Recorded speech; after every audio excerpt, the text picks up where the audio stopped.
Greetings to each and all of you, wherever you may be. My name is Gerry, and I am excited to share a true story that I hope will be a blessing to you. Here again is that passage that is still our basis for more food for thought. I'll let you read it, but let me remind you it's Psalms 37, 3 through 6. 4 powerful verses. And let me remind you that out of those, we found 7 steps that are part of our responsibility. 1, trust in the Lord. 2, do good. 3, dwell in the land. 4, cultivate faithfulness. 5, delight yourself in the Lord.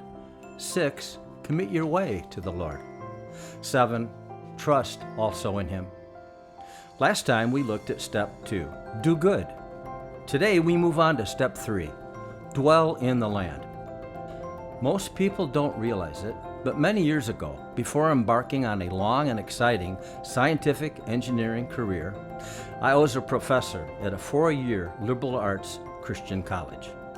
In fact, that is why my wife and I, and 3 very young children at the time, came to the West Coast in the first place. The college's Department of Science needed someone to come under just a 1-year contract to fill the shoes of a rather elderly professor who had retired, and the candidate that they originally wanted to come was not able to. So, knowing that this appointment would only be a 1-year fill-in with no guarantee of continued employment, my wife and I, after much prayer, were convinced that the Lord had provided this as the opportunity that we should take on, with total trust in Him, and that this was part of His plan for our lives. This was very difficult for my wife and her parents, because she is an only child, and we had all been enjoying being able to live very close to each other in the same town on the East Coast for several years, while we had our 3 little children, and I was completing my college programs. But we had to quickly learn that the Lord sometimes leads us to dwell in one land for a season, and then prompts us to dwell in another land for another season. Case in point, after my advanced degree, we moved to the Michigan area where I interned at a university for 2 years. This allowed a transition space where her folks and she and I and our 3 little kids got to see how we would conduct our lives and still maintain some kind of contact with a few short 500-mile trips by them and us back and forth during holidays over the 2 years prior to the college professorship. So later, when we came to the West Coast, and again, did not know a single soul here either, at least we had the Michigan experience under our belts.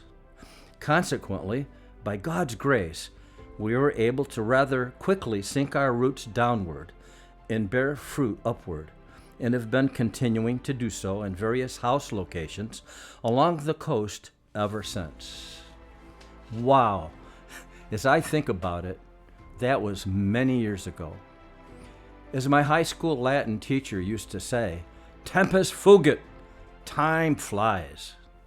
Nevertheless, as He also and always does, God again, from our first arrival in this new land, proved His wonderful faithfulness and trustworthiness as we became part of a great body of believers at a local church where we attended for many years doing all sorts of ministry.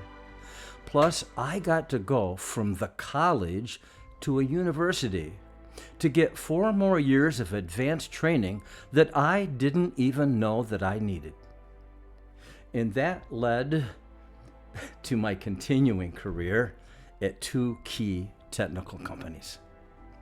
We even had a 4th child, and now have a number of grandchildren and great-grandchildren from all of our 4 grown kids. I could say a lot more about this topic of dwelling in the land, but in the interest of time, let's just say that the Lord tells us to dwell in the land. And we ought to believe that when He says to do something, we should respond in the affirmative with as good an attitude as we can. He will always prove that regardless of why He wants us to dwell in a particular place for a particular amount of time, He is very pleased when we trust and obey Him every minute of every day that we are there, and then continue to do the same when He uproots us from there and sends us elsewhere, sort of like Abraham did when he was told to leave for a new land that God would take him to.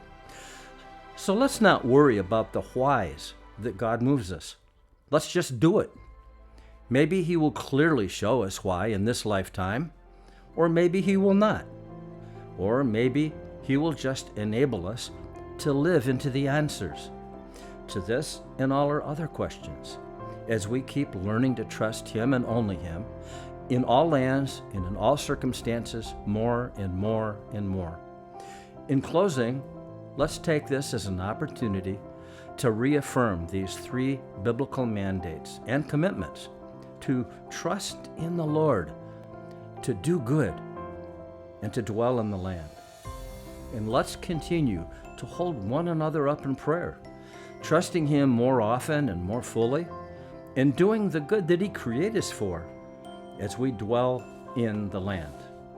Well, that's the story. I hope you enjoyed it. Meanwhile, a big thanks to each of you, and to all of you, thank you very much. I'll see you next time. So long for now. In Christ, the living Word, Gerry.